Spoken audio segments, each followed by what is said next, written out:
मौलाना जौहर university थी मौदिया रामपुर में।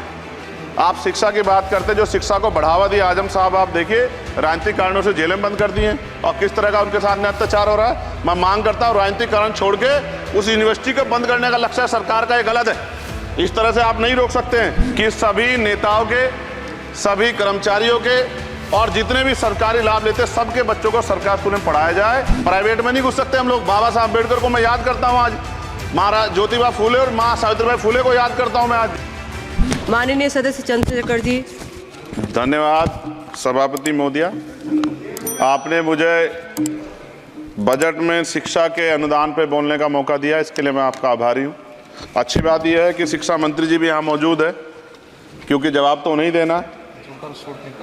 महोदया, शिक्षा का बाजारीकरण रोका जाए, सरकारी शिक्षण संस्थानों में विधिवत उच्च शिक्षा की व्यवस्था की जाए, एक क्लास एक सिलेबस होना चाहिए, समान शिक्षा पॉलिसी लागू होनी चाहिए। लेकिन सरकार ने तो एजुकेशन का बजट ही कम कर दिया है। जब पढ़ेगा नहीं भारत तो आगे कैसे बढ़ेगा भारत। SC ST OBC के छात्रों के बजट में कटौती की गई है, उसे बढ़ाया जाए, नए छात्रावास बनाए जाए और छात्र संघ चुनाव जो है राजस्थान और उत्तर प्रदेश के छात्रों की मांग है। मैं यूपी से आता हूँ, छात्र राजनीति से आया, हनुमान बेनीवाल जी छात्र राजनीति से आए हैं।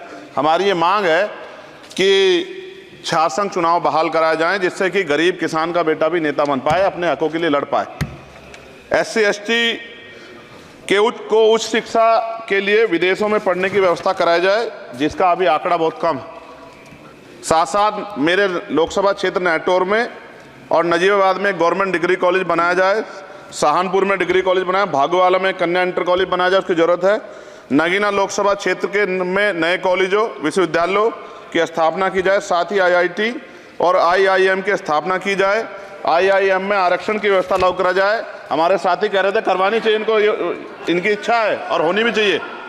छात्रों को पोषण या विटामिन सप्लीमेंट भी दिया जाए और स्कूल कॉलेजों विश्वविद्यालयों में SC ST OBC के रिक्त पदों को भरा जाए। जब टीचर होंगे तभी तो पढ़ाएंगे, टीचर कम है और बच्चे ज़्यादा हैं। साथ साथ SC ST के छात्रों को विशेष शिक्षा सुविधा की भी दी जानी चाहिए। क्षेत्र में स्किल डेवलपमेंट सेंटर खोले जाएं, कॉलेजों और IIT में जातिगत आधार पर होने वाले भेदभाव को समाप्त किया जाए।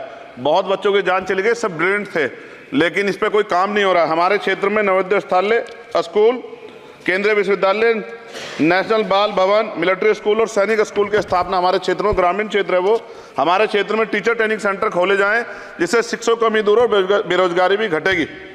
अत्याधुनिक एवं सुरक्षात्मक बालिकाओं एवं महिलाओं के लिए हॉस्टल उपलब्ध कराए जाएं। IIT जैसे शिक्षण संस्थानों में SC ST OBC अल्पसंख्यक छात्रों के लिए पढ़ाई पीछे विशेष सुविधा प्रदान की है, जैसे उच्च शिक्षा जो है वो ले पाएं।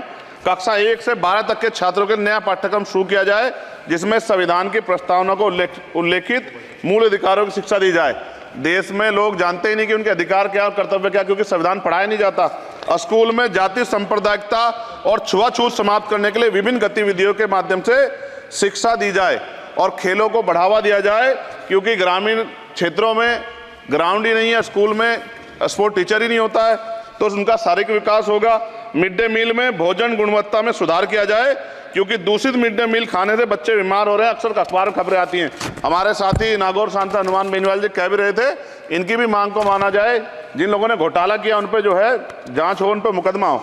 राज्य में शिक्षा का अधिकार अधिनियम 2002 के तहत 6 से 14 साल के बच्चों को निःशुल्क शिक्षा दी जाए और उसका पालन सख्ती से कराया जाए। जो इस संस्थान के अधिनियम का पालन नहीं करते उनकी वित्तीय सहायता रोकी जाए। शिक्षण संस्थानों में कार्यरत SC ST OBC के शिक्षकों को होने वाले जातिवाद को रोका जाए। बाल छात्राओं और महिलाओं के लिए कौशल विकास केंद्र और खोले जाएं। घुमंती जातियों के बच्चों के लिए मोबाइल स्कूल चलाए जाएं। छात्राओं के लिए आत्मरक्षा और खेल की विशेष सुविधा उपलब्ध कराई जाए। और महोदया, SPQEM योजना को पुनः आरंभ किया जाए। SPQEM शिक्षा की गुणवत्ता सुधार के लिए एक महत्वपूर्ण योजना थी, जिसे अल्पसंख्यक मंत्रालय ने मदरसों में चलाया था। इस योजना के अंतर्गत NIOS के माध्यम से मदरसे में बच्चों को मुफ्त हाई स्कूल व इंटरमीडिएट की पढ़ाई करवाना का प्रावधान था। NIOS जो HRD मंत्रालय के अधीन चलने वाला एक ओपन बोर्ड है, इस योजना के तहत विद्यार्थियों को गुणवत्तापूर्ण शिक्षा प्रदान करता है। मैं खत्म कर रहा हूं। मैं एक मनुस्मृति आप शुरू कराना चाहते थे, ये गलत है। हम लोग इसका विरोध करेंगे और कोई इस तरह कदम उठाएगा, ये अच्छा नहीं है। साथ साथ मौलाना जोहर यूनिवर्सिटी थी मौदिया रामपुर में। आप शिक्षा की बात करते, जो शिक्षा को बढ़ावा दिया आजम साहब, आप देखिए राजनीतिक कारणों से जेलें बंद कर दी हैं और किस तरह का उनके साथ में अत्याचार हो रहा है। मैं मांग करता हूं राजनीतिक कारण छोड़ के उस यूनिवर्सिटी को बंद करने का लक्ष्य सरकार का ये गलत है। इस तरह से आप नहीं रोक सकते हैं। साथ साथ बीएड के बच्चे जो हैं उनका भविष्य खराब हो गया, करोड़ों में उनकी संख्या है, क्योंकि एक नया आदेश वो करके प्राइमरी स्कूल में उन्हें भर्ती हो सकते। बीटीसी और बीएड के बच्चे परेशान हैं। इसलिए मैं आपसे आग्रह करूंगा इस पर ध्यान दें। और एक आग्रह मैडम मेरा आपसे बहुत इंपॉर्टेंट ये है कि सभी नेताओं के, सभी कर्मचारियों के और जितने भी सरकारी लाभ लेते हैं सबके बच्चों को सरकारी स्कूल में पढ़ाया जाए और समान शिक्षा पॉलिसी लागू हो, जिससे कि सरकारी स्कूलों में सुविधाएं आए। सरकारी स्कूल में सुविधा एक बड़ा भाग पड़ता है सरकारी स्कूलों में, प्राइवेट में नहीं घुस सकते हम लोग। बाबा साहब अम्बेडकर को मैं याद करता हूं, आज महाराज ज्योतिबा फूले और माँ सावित्रीबाई फूले को याद करता हूं मैं आज, जिन्होंने, मैं खत्म कर रहा हूं, जिन्होंने पहला स्कूल खोला। और फिर मैं आपसे कह रहा हूं, संत गाडगे जी महाराज ने कहा कि एक रोटी कम खाओ लेकिन अपने बच्चों को पढ़ाओ। और बाबा साहब ने कहा खत्म करते हुए कि जो शिक्षा श्रेणी का दूध है जो पिएगा दाड़ेगा। शिक्षक वैसे हम लोग बोल रहे हैं, तो इसके साथ खेलना हो, इसका बाजारीकरण रोका जाए और सबको पढ़ने का मौका मिले, इसका ध्यान सरकार रखे। बहुत बहुत धन्यवाद। और शिक्षा मंत्री जी बैठे हैं, आपसे आग्रह है ग्रामीण क्षेत्रों के बच्चों पर ध्यान दीजिए सर। हम लोग बहुत उम्मीद करके बैठे हैं सरकार से, और नहीं करेंगे तो फिर अब विरोध करना पड़ेगा, वो ठीक नहीं है। इससे पहले आप काम करो। ये तो